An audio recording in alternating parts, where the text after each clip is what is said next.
بالله السميع العليم من الشيطان الرجيم. بسم الله الرحمن الرحيم. السلام عليكم ورحمة الله وبركاته.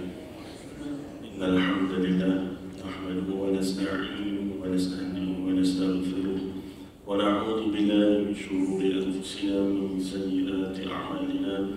من يهده الله فلا مضل له ومن يضلل فلا هادي له. والصلاة والسلام على أشرف الأنبياء والمرسلين إمام المتقين وقائد الدعاة المجاهدين الذي بلغ الرسالة وأدى الأمانة ونصح الأمة وعلى آله وصحبه وموالاه.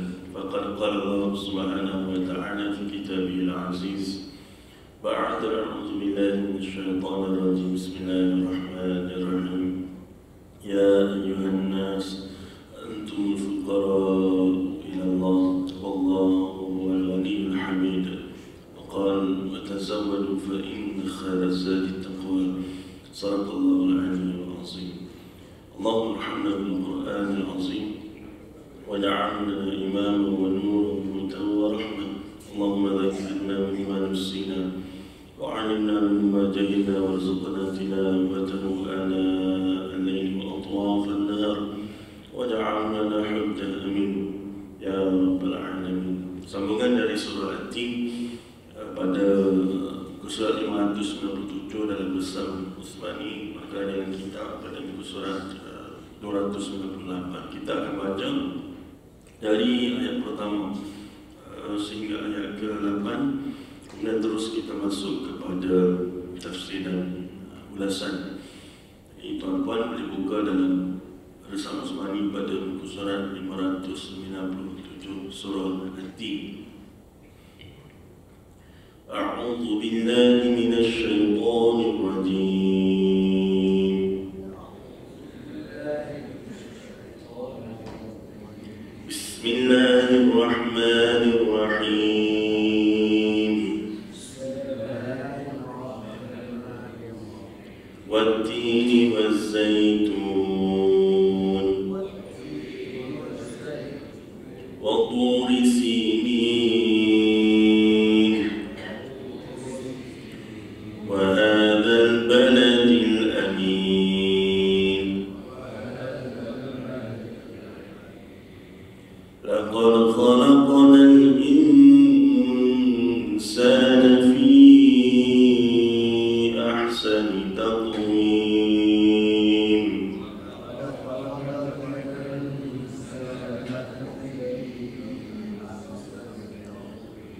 ثم رددناه أسفل سافلين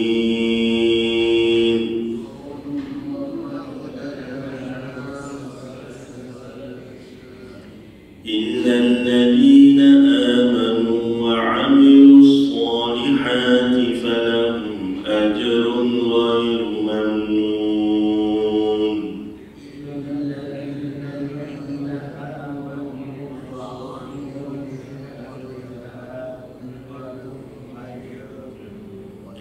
فما يكذبك بعد بالدين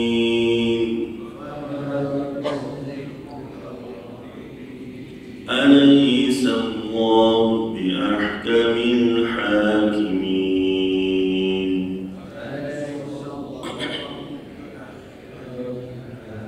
صدق الله العظيم. Allah SWT berfirman yang bermaksud ayat pertama demi buah tin dan buah zaitun, ayat kedua demi gunung Sinai, ayat ketiga demi Mekah yang aman ini, ayat keempat sungguh kami telah menciptakan manusia dalam bentuk yang sebaik-baiknya, ayat kelima dan kami kembalikan dia ke tempat yang serendah-rendahnya, ayat keenam kecuali orang yang beriman dan menegakkan kebajikan maka mereka akan dapat pahala yang tidak akan putus-putus. Ayat ketujuh, maka apa yang menyebabkan mereka mendustakan tentang hari pembalasan setelah adanya keterangan itu. Ayat ke-8, bukankah Allah Subhanahu wa taala Hakim yang Maha Adil, Surah Hakim yang paling adil. Sadaqallahul Aliyyul Azim. Yang dimuliakan Tuan Imam seterusnya dan Tuan Kuasa Masjid Muslimin dan Muslimat, hadirin dan hadirat, tuan-tuan dan puan-puan, syukur kepada Allah SWT kita suara untuk kesekian kalinya pada pagi ini bagi menyambung studi kuliah bulanan kita dalam kitab Tafsir Al-Munir Al-Fadilatul Syekh Profesor Dr. Wahbah Az-Zuhaili, dan kita berada dalam surah Al-Tin. Secara spesifiknya kita berada pada bahagian tafsir dan ulasan.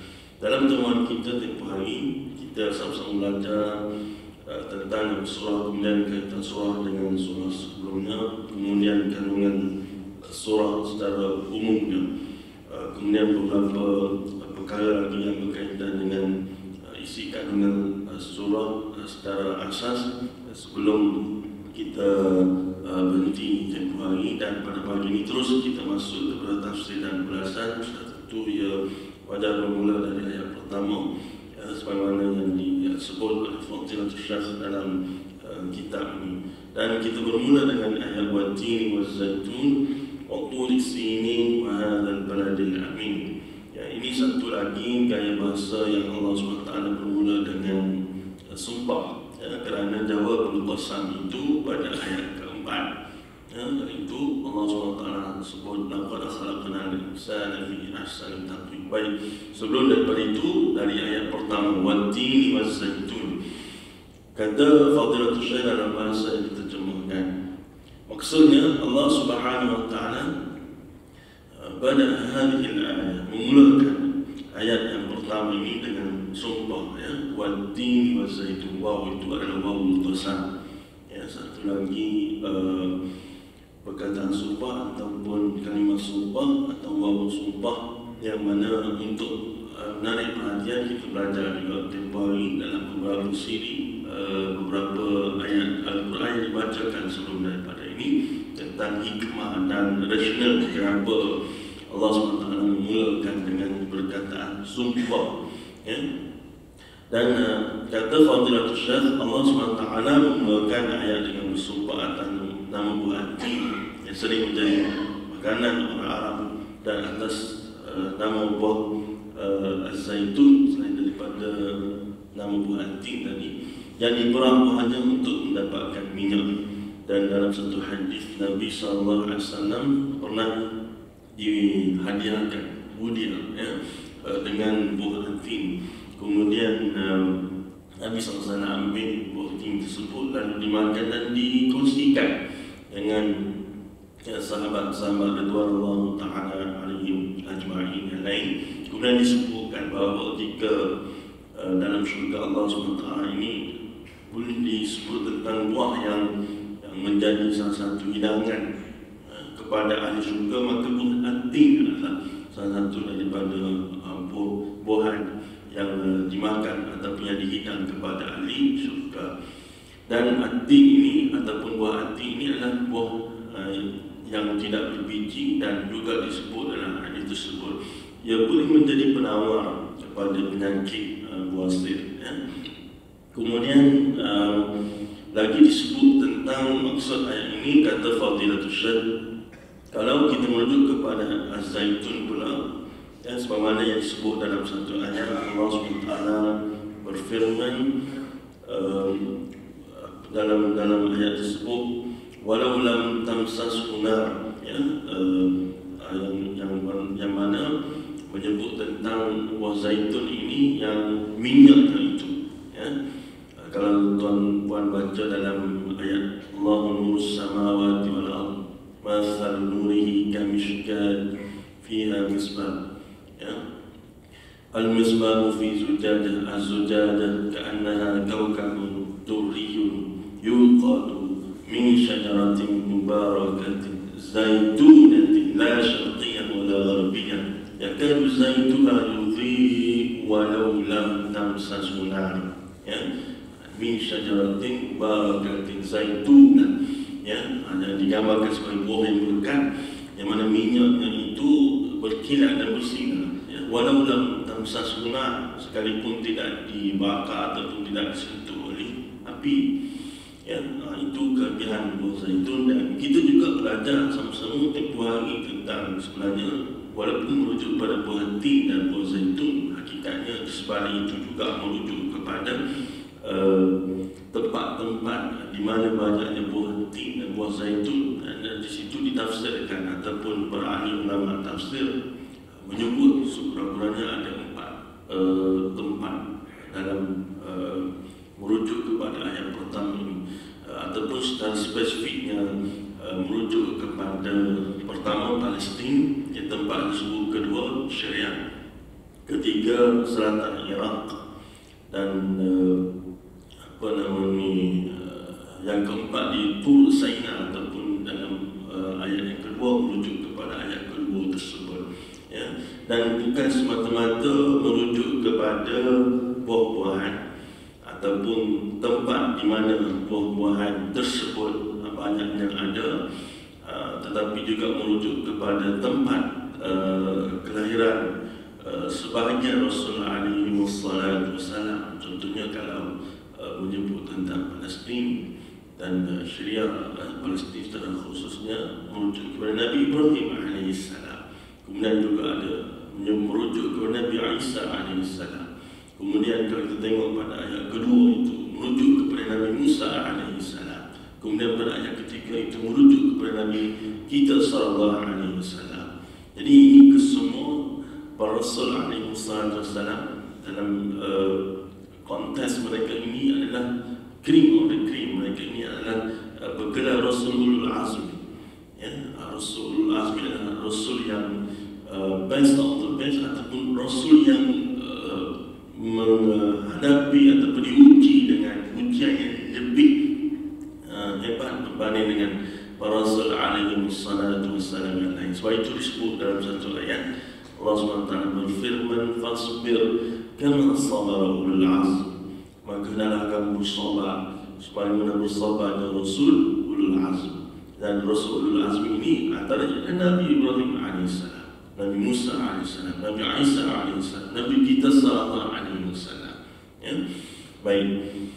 Kemudian disebut lagi tentang watini wa zaitun, ya, demi watini dan buah zaitun, wa turi sinin, dan bukit ataupun disebut sini sebagai bukit Tur ataupun Sinai, yang mana merujuk kepada satu peristiwa yang berlaku kepada Nabi Musa alaihissalam. Kalau tuan tengok dalam peta, ya, dia berada jauh dari Mekah dan Madinah, ya, yang mana dari segi lokasinya, dari segi geografinya, dari segi lokalitinya, maka ia menggambarkan bahawa mustahil Nabi SAW boleh sebut tentang apa yang berlaku pada zaman Nabi Musa alaihissalam itu, yang mana telah disebutkan kepada masyarakat Arab, ya, mereka yang kafir, mereka yang musyrik, ya, kerana mereka ini mendakwa bahawa Al-Quran ini salah satunya adalah daripada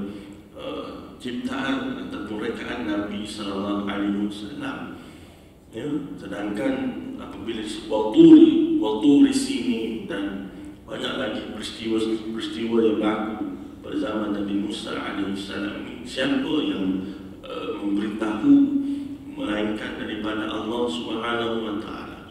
Dan hubungan masyarakat Arab yang kafir dan musyrik, masyarakat Arab jahil yang secara umumnya mereka ini ada hubungan emosi dan hubungan personal relationship ataupun hubungan yang rapat dengan Nabi Musa alaihissalam. Dan mereka ini juga ada hubungan yang rapat dengan Nabi Ibrahim alaihissalam, ya. Bahkan kisah Nabi Musa alaihissalam ialah kisah yang paling banyak disebut dalam Al-Quran.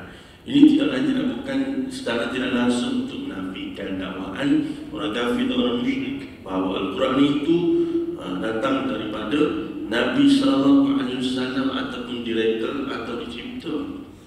Bahkan sebaliknya ia datang daripada Allah SWT. Kerana dibawa kisah-kisah yang berlaku pada zaman Nabi Musa alaihissalam itu dan dibentangkan kepada orang kafir dan orang musyrik di Mekah.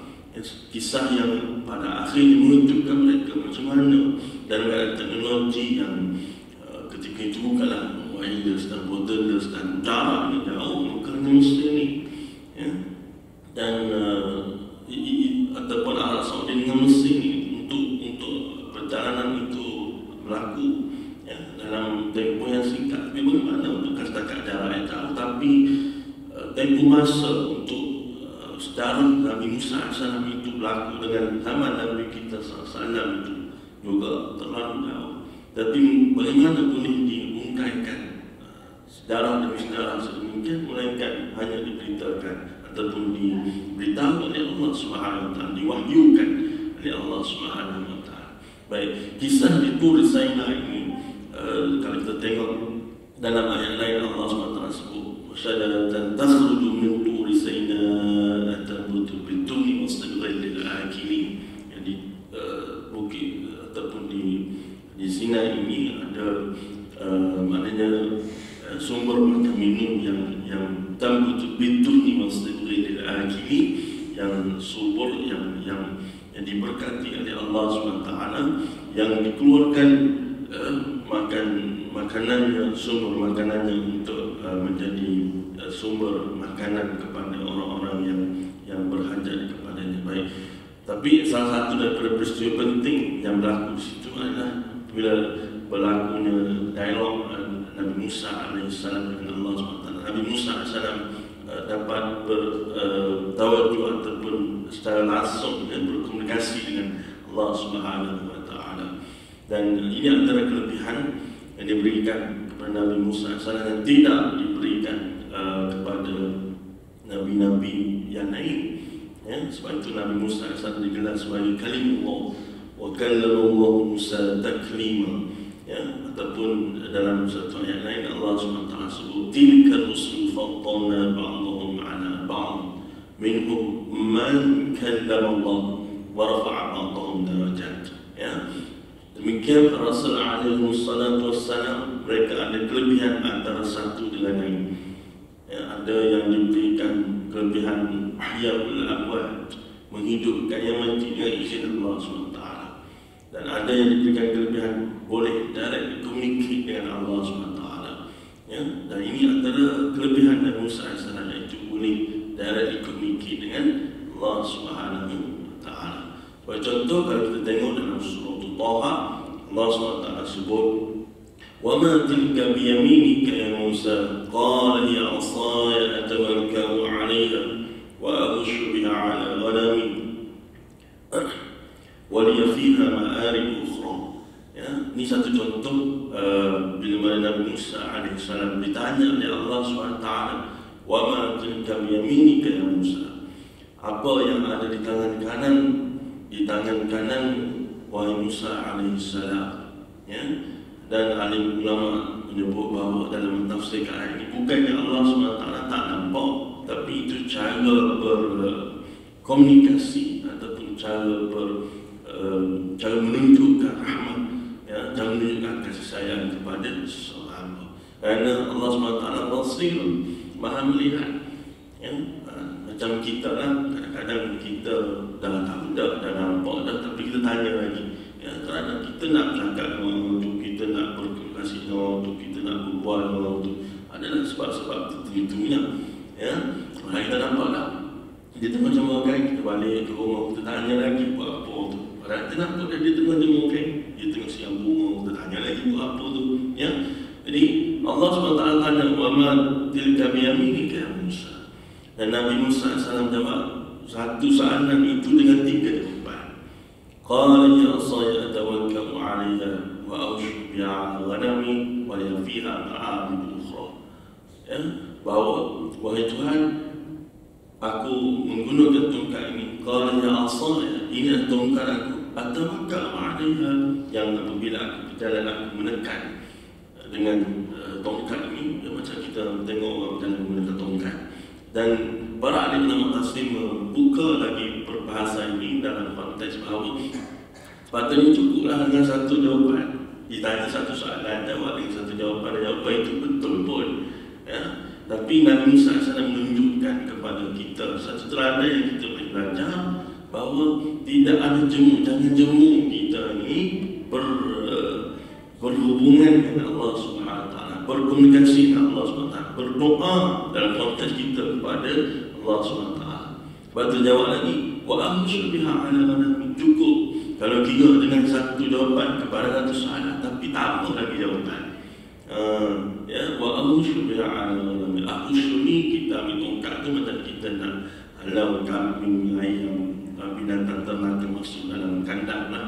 Ya, bila dah nak maghrib kita tengok orang di kampung kan, ya, ataupun peternak pembeli ayam dan sebagainya, peternakan ini dia akan dia akan syuh yang masuk dalam kandang itu ya, guna tongkat dan misalnya sana sebut dengan tongkat ya, aku buat biha ala manami ya, kerana misalnya sana juga ternak kami ya, wa biha ala manami wa liya fiha ma'arib ukhra, dan ada lagi pelbagai kegunaannya yang menunjukkan di sini bahawa dalam konteks kita sebagai umat Nabi SAW, kita boleh belajar daripada kisah Nabi Musa AS ini adalah tidak kita cuma doa kepada Allah SWT. Selepas satu doa kita baca lagi satu doa, selepas satu doa kita baca lagi satu doa. Ya, walaupun banyak doa yang diadukan pada Allah SWT, tak apa. Ya, kerana Allah SWT ni Maha mendengar, Allah SWT ni Maha pengasih, Allah SWT ni Maha penyayang. Disuka kepada seseorang hamba yang merintih kepadanya, yang berdoa kepadanya. Ya, wa idza sa'alaka 'ibadi 'anni fa inni qarib. Ya, yang mana Allah SWT menyebut, dan apabila hamba aku bertanya kepada aku, katakanlah bahawa aku ini dekat. Ya, kalau kita tengok dalam satu hadis Nabi SAW menyebut, kalau seseorang hamba itu berjalan kepada aku berlari kepadanya. Ini analogi ataupun metafora dalam hadis tersebut nak menggambarkan bahawa Allah SWT mendambakan ataupun Allah SWT menanti-nantikan, menggambarkan kepada kita seorang ibu yang suka kerana anak yang merintih, digambarkan sedemikian. Wa rahmati wasi'at, wa rahmati sabaqat ghadabi, atau inna rahmati sabaqat ghadabi, ya, wa rahmati wasi'at kulli syai'. Ya, dalam satu hadis yang lain juga menyebut tentang bagaimana kasih sayang Allah SWT itu melampaui ataupun mengatasi kemarahan atau kemurkaannya. Ya, ini menggambarkan tentang bagaimana sentiasa ruang itu dibuka seluas-luasnya kepada seseorang hamba itu untuk kembali kepada Allah Subhanahu Wa Taala, walau sebagaimana dosa yang ditanggung olehnya. Ya, dan ujung sekali dalam kita memahami ayat Al-Quran dan hadis Nabi SAW yang disebutkan secara mafhumnya tadi adalah supaya tidak berputus asa daripada kasih dan sayang Allah Subhanahu Wa Taala. Ya, baik, kerana yang mengajar kita berputus asa pada kasih dan sayang Allah SWT adalah syaitan. Ya, mereka bersumpah untuk menyesatkan manusia. Ya, mereka bersumpah untuk menarik sama mana manusia bersama-sama dengan mereka ke dalam neraka Allah SWT. Mereka bersumpah untuk datang kepada manusia dari atas, bawah, kanan, kiri, depan, belakang. Ya, summa la'atiyannahum min bayni aydihim wa min khalfihim wa an aymanihim wa an syama'ilihim. Ya, dari depan, dari belakang, dari kanan, dari kiri. Ini syaitan. Ya, dan yang bersumpah dengan Allah SWT. Wala tajidu aktsaruhum syakirin. Yang mana, wahai Tuhan, wahai Allah, kamu akan mendapati seseorang hamba itu ataupun hamba-hambamu itu sangat sedikit yang bersyukur kepada-Mu. Ya, syukur dari segi lisan, syukur dari segi perbuatan, ya, kerana manusia terpedaya dengan tipu daya syaitan. Baik, seterusnya sambung lagi. Wa hadzal baladil amin, dan Mekah ini negeri yang aman. Ya, itu merujuk kepada Mekah dan juga merujuk kepada sudah tentu Mekah ini tempat kelahiran Nabi kita sallallahu alaihi wasallam. Dan al-amin ini ditafsirkan ada dua maksud. Pertamanya ialah merujuk kepada Mekah yang aman daripada kacau ganggu kafir dan orang musyrik. Ya, sebagaimana selepas daripada itu kita dapat lihat hari ini kesannya bahkan semua ini daripada ini sekalipun, tapi nak pergi ke tahap semana tahap apa yang kita alami sekarang ini bukannya satu kerja yang mudah, bukannya satu darah yang pendek. Ya, ada pelbagai peristiwa, ya, yang berlaku pada Mekah itu ya, termasuk peristiwa Fathul Makkah dan sebagainya, cerita banyak lah. Ya, tuan-tuan dirahmati oleh Allah SWT, tafsiran kedua menyebut kepada Mekah ini akan dijaga oleh orang yang diberikan amanah oleh Allah SWT. Ya, ada Muslim, ya, ada orang Islam yang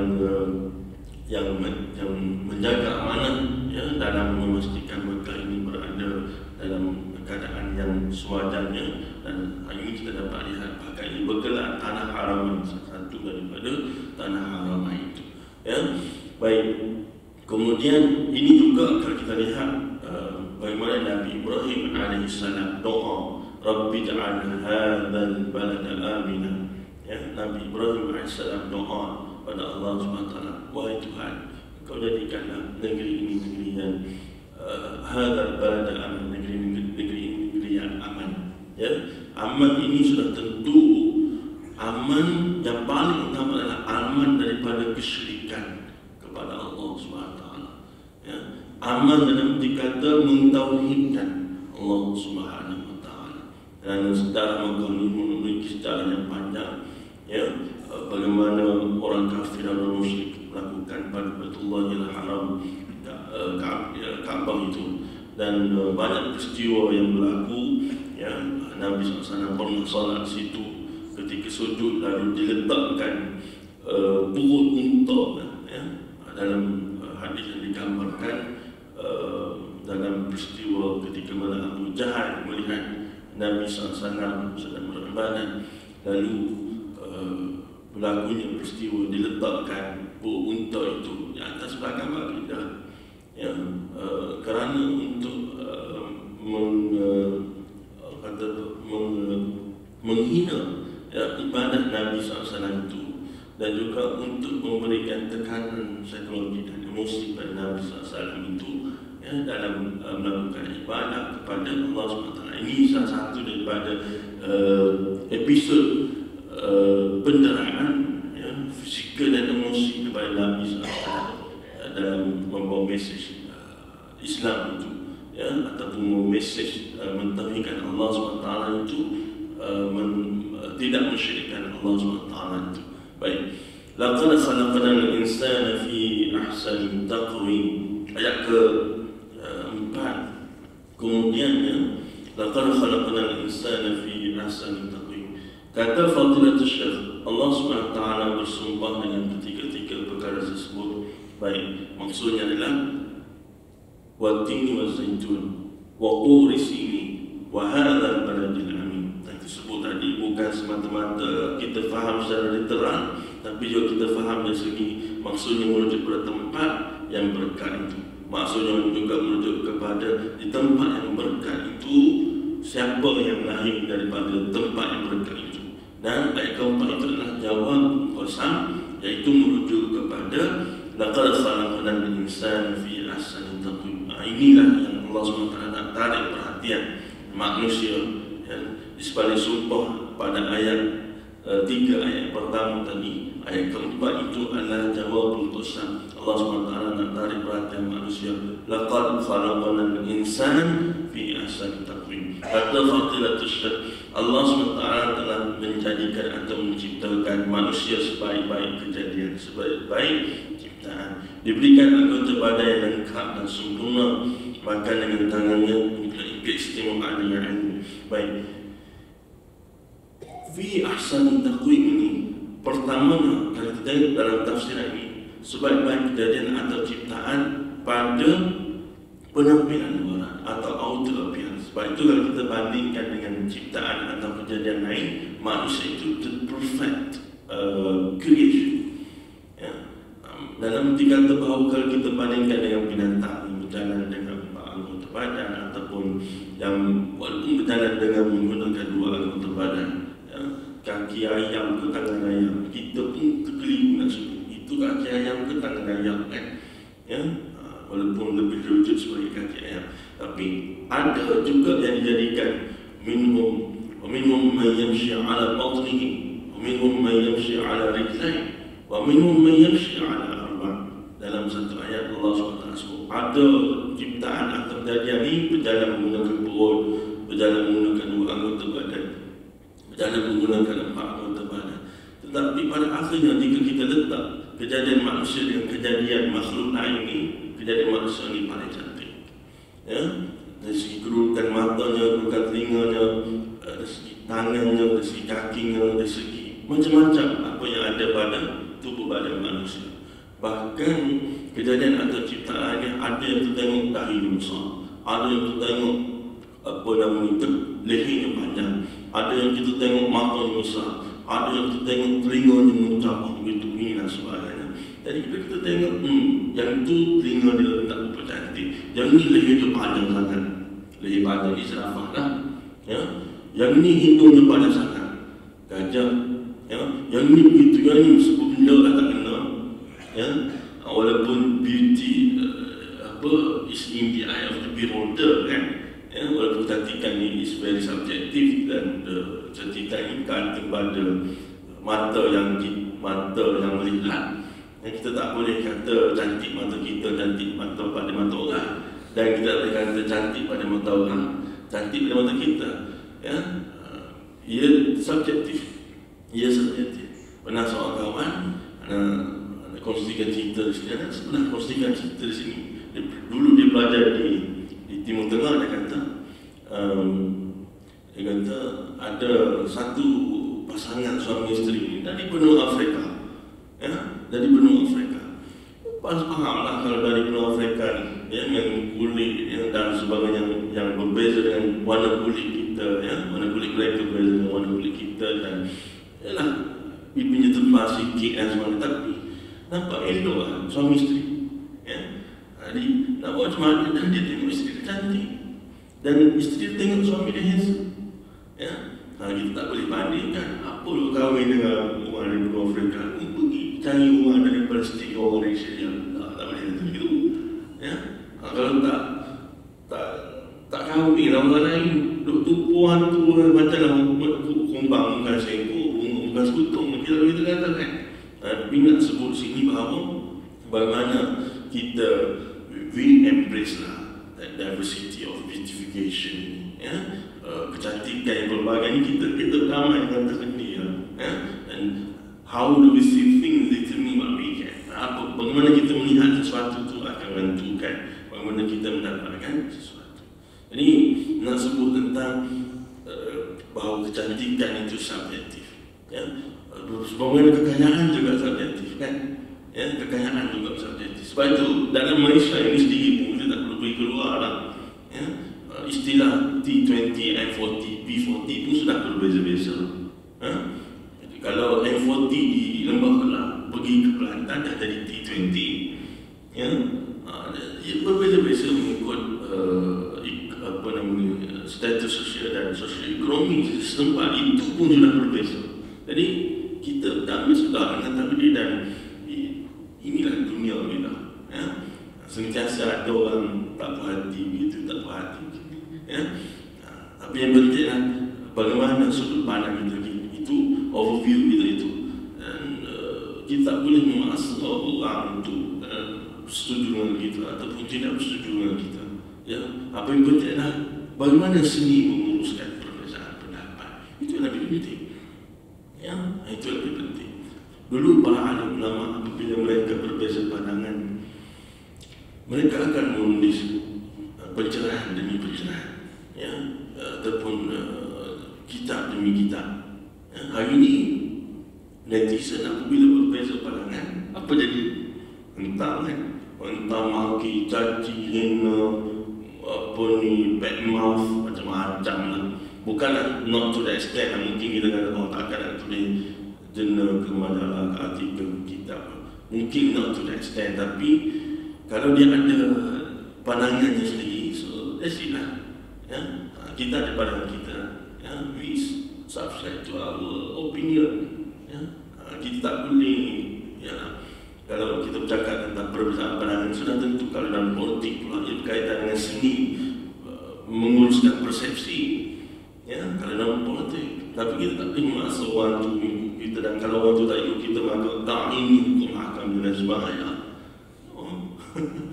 Lagi-lagi dalam perkara politik ini termasuk dalam perkara muamalah, ya.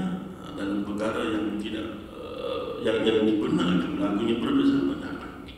Ya, bagaimana Muslim menguruskan perbezaan pendapat itu macam peranan yang penting. Dan ini juga pernah disebutkan oleh Hamka. Ya, Hamka seorang alim dari Nusantara yang pernah juga mengatakan sedemikian tentang bagaimana apabila berlaku perbezaan pendapat itu, maka kamu hujahkan hati Quran aku mengikuti sahih. Kamu hujahkan dari sudut hujah dan you respect others' opinion, but you subscribe to your own opinion, but you have to respect others. Ya, bukan sampai tahap kita menghukumkan seseorang itu dan kita keji, memaki dia, hina dia, kita block dia, kita mark dia dan sebagainya. Baik. Laqad khalaqnal insana fi ahsani taqwim. Jadi yang pertama disebut sebagai fi ahsani taqwim itu adalah sebagai kejadian dari segi penampilan luar. Ya, manusia ini sebaik-baiknya secantik-cantik kejadian, sebaik-baik ciptaan, secantik-cantik ciptaan. Yang kedua yang dikatakan sebagai fi ahsani taqwim kerana manusia ini diberikan dengan ilmu pemikiran dan diberikan dengan ilmu dan pemikiran. Ini bersusah antara manusia dengan ciptaan lain. Ciptaan lain ini ada otak tapi dia tak ada akal. Ya, lembu, kambing, kerbau kalau kita sebut sebagai contoh lah. Ya, mereka ada otak tapi tidak ada akal. Manusia dia ada otak dan dia ada akal. Ya, dan fungsi yang sudah tentu apabila dipadu dengan panduan wahyu daripada Quran dan Sunnah Rasul SAW, maka dia boleh menjadi the best version of mankind. Ya, kalau di kalangan manusia dia akan menjadi sebaik-baik manusia, dan itu ditunjukkan oleh Nabi kita sallallahu alaihi wasallam. Dan manusia yang ada ciri-ciri ini, kita pun semua nak bermuamalah dengannya, nak berhubungan dengannya, nak begini dengannya dan sebagainya. Ya, ilmu dan pemikiran. Sebab itu juga Islam mengajar kepada kita pentingnya ilmu. Yang ada disebut dalam wahyu yang pertama Nabi tentang kepentingan ilmu. Iqra bismi rabbikal ladzi khalaq. Dan kepentingan ilmu ini tidak terhenti dengan kita habis belajar secara formal. Bahkan ia wajib diteruskan dengan pembelajaran secara tidak formal sebegini. Ya, yang dalam kata kita tidak ada pembelajaran formal dalam kelas, tidak ada kredi awal, tidak ada pemeriksaan dan sebagainya, pemeriksaan dan sebagainya. Itu maksudnya tidaklah bermaksud kita berhenti mana dan diajar utlubul ilma min al-mahdi ila al-lahad. Belajar daripada Puan Yasin sampai kini lah, dan orang Islam lagi-lagi lah. Ya, dia kena sentiasa up to date dan dia kena sentiasa upgrade. Ya, bukan bawa cerita-cerita yang lama. Ya, macam kalau kita ambil contoh yang simple, ya, masuk bulan Ramadan ni, orang pahala kita syukur hidup ni batal puasa ketika tu. Ya, tu sampai tahap tu masih lepas lagi. Ya, masih bincang lagi itu ini sebagainya. Ataupun masih dibahaskan lagi tentang solat tarawih ini 8 ke 20. Contoh. Ya, walaupun mungkin tidak ada dalam tempat, tapi di luar sana masih banyak berlaku pertikaian semua. Nanti ingat satu kisah. Tadi kita sebut tentang Hamka ni pada satu hari. Hamka ni ada satu sejarah panjang. Dia walaupun sahabat baik dengan Soekarno, tapi pernah dipenjarakan oleh Soekarno kan. Ya, tapi dia tidak berdendam dengan Soekarno. Bahkan ketika Soekarno meninggal dunia, Hamka yang menjadi imam solat jenazah atau wasiat daripada Soekarno. Ya, walaupun dipenjarakan dan ialah sejarah mereka banyak.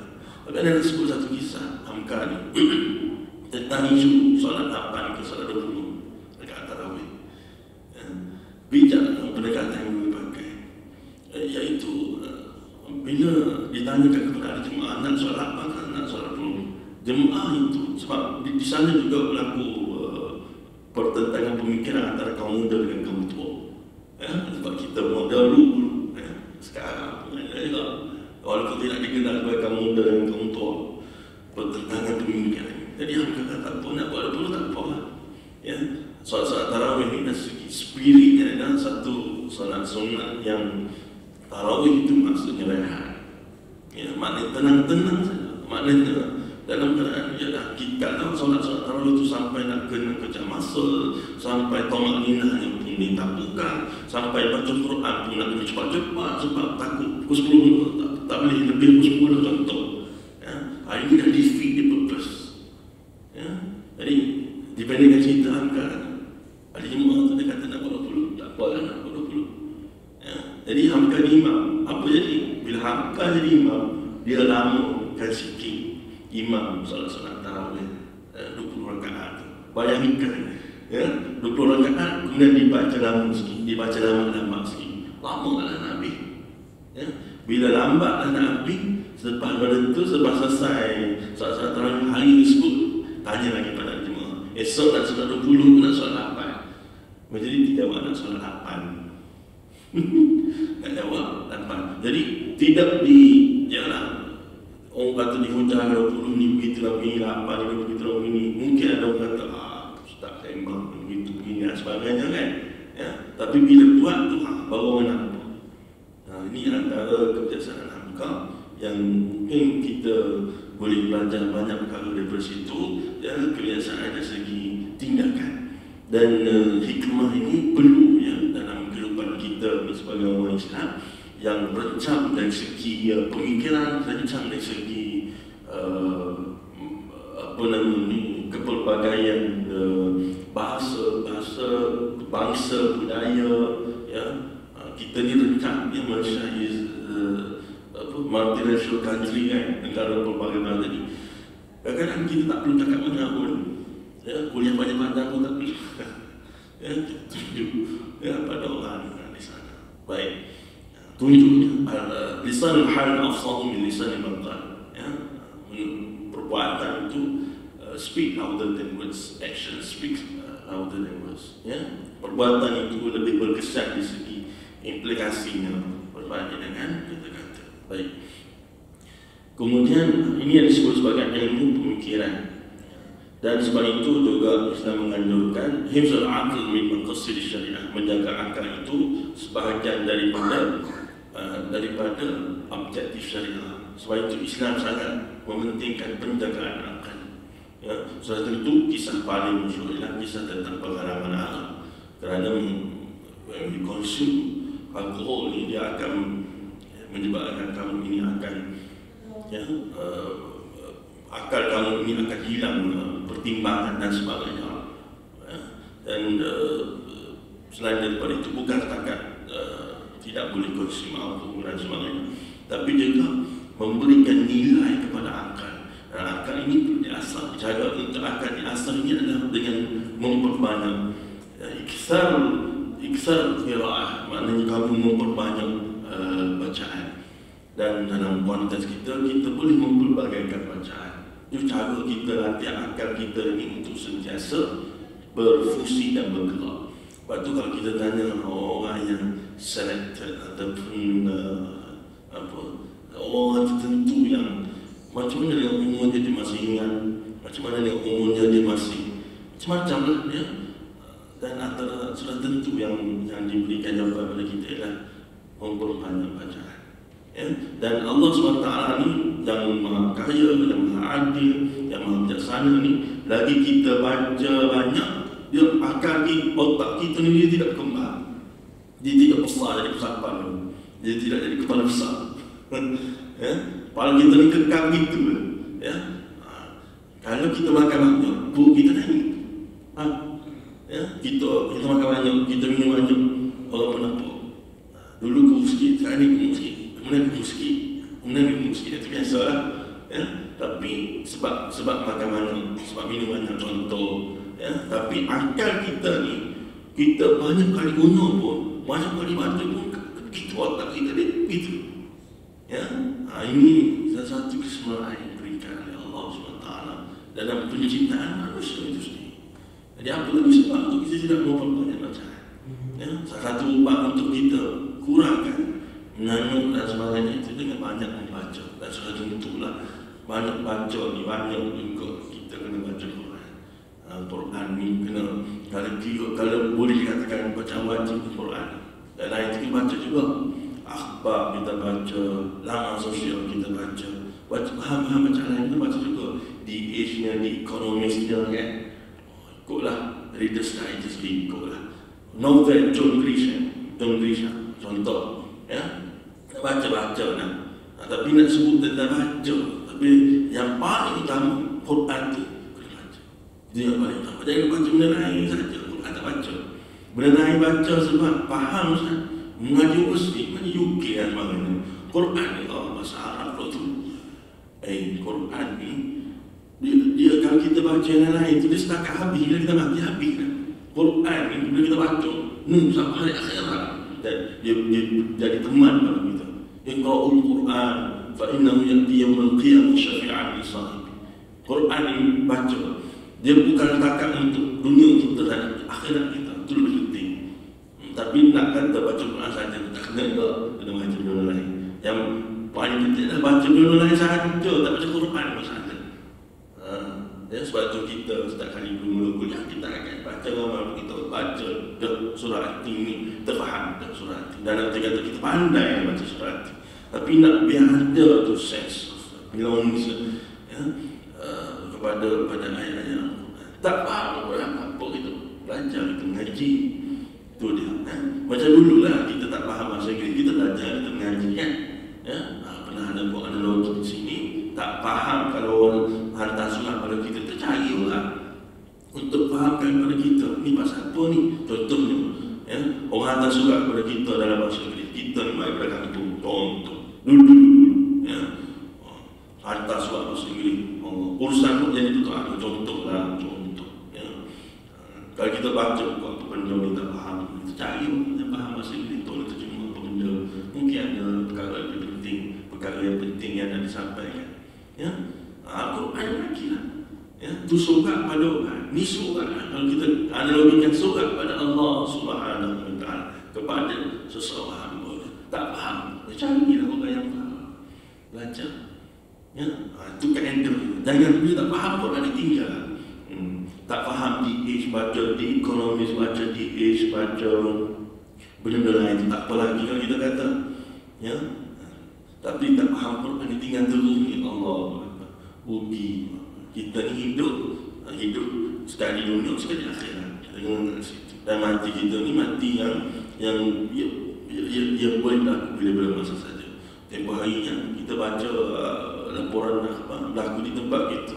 Kalau orang sebut kepada kita hati-hati bawa kita singkat, nanti kena langgar oleh kapal terbang. Boleh tak rugi kan? Ya? Hati-hati bawa kereta, nanti dilanggar oleh kapal terbang. Tak lulus. Tapi innama amruhu idza arada syai'an an yaqula lahu kun fayakun. Ya, Allah SWT ni apabila nak jadi satu perkara jadi. Ya, jadi kita ni kena sentiasa bersedia. Ya, bersedia untuk mati. Allahumma ighfir lahum warhamhum wa'afihim wa'fu anhum. Baik. Laqad khalaqnal insana fi ahsani taqwim. Jadi itu yang kedua. Semuanya ini kata Fadilatul Syekh memungkinkan manusia itu menjadi khalifah yang berkuasa di muka bumi. Sebagaimana yang dikehendaki oleh Allah SWT, dan inilah pandangan yang disebutkan oleh majoriti para alim ulama tafsir. Thumma radadnahu asfala safilin. Ayat kelima ni adalah buktian tuan-tuan. Kita sambung dalam pertemuan akan datang. Ada urusan sekejap lagi yang perlu disegerakan. Jadi kita berhenti setakat ayat keempat. Ya, mungkin dalam pertemuan akan datang, kita akan sambung sikit lagi ayat keempat ni, kerana lawan adalah ayat kelima. Dan kita nak tengok in the light of apa yang berlaku dalam ayat kelima ni, kita boleh ambil contoh kisah Abu Jahal ya, dengan Akhnas bin Shuraik, dengan Abu Sufyan bin Harb ya, untuk kita tengok bagaimana daripada ayat keempat ni jadi ayat kelima. Bagaimana Abu Jahal ni yang pernah didoakan oleh Nabi SAW, kalau yang masuk Islam ni, ya Allah, kalau tidak beriman ni, Amr bin Hisham ialah Abu Jahal. Nak kata tinggi kedudukan tu Abu Jahal, sehingga Nabi SAW doakan sedemikian. Kita tengok kenapa sampai ke tahap itu. Kemudian bila Abu Jahal memilih dalam kehidupannya dengan pilihan yang telah dibuatnya itu, thumma radadnahu asfala safilin. Ya, ini juga kita akan tengok dari konteks, dari teks dan konteks itu. Dan ayat ke-6, falahum ajrun ghairu mamnun, itu juga mengungkap pada perincian pahala yang tidak terputus-putus. Dan di sana kita akan kongsikan satu hadis Nabi SAW tentang orang yang apabila dia siap lakukan kelazimannya, contohnya dia membaca Quran ataupun dia solat sunat, tapi bila dia sakit dia tak boleh lagi baca Quran dan dia tidak boleh lagi solat sunat, pahalanya juga insya-Allah akan mengalir seumpama dia baca Quran dan dia solat sunat. Kita akan tengok dalam konteks hadis teks dan konteks hadis tersebut insya-Allah. Ada yang nak mengerti setakat itu yang keempat separuh daripada surah Tin, dan temu akan datang kita baca sekali lagi dari ayat pertama, tak ada masalah, tapi kita terus sambung pada ayat ke-4, ayat ke-5 ya, kemudian sampai ke penghujungnya. Aqulu qouli hadza wa astaghfirullah al-azim li wa lakum. Apa yang kita ambil sebagai pelajaran, apa yang tidak baik kita jadikan sebagai simpanan. Wassalamualaikum warahmatullahi wabarakatuh. A'udzu billahi minasyaitonir rajim. Bismillahirrahmanirrahim. Alhamdulillah rabbil alamin wassalatu wassalamu ala asyrafil anbiya'i wal mursalin wa ala alihi wa sahbihi ajma'in. Allahumma rzuqna fahman nabiyyin wa hifdhal mursalin wa ilhamal malaikatil muqarrabin bi rahmatika ya arhamar rahimin. Wa sallallahu ala sayyidina Muhammad wa ala alihi wa sahbihi ajma'in. Walhamdulillahi rabbil alamin. Taqabbalallahu minna wa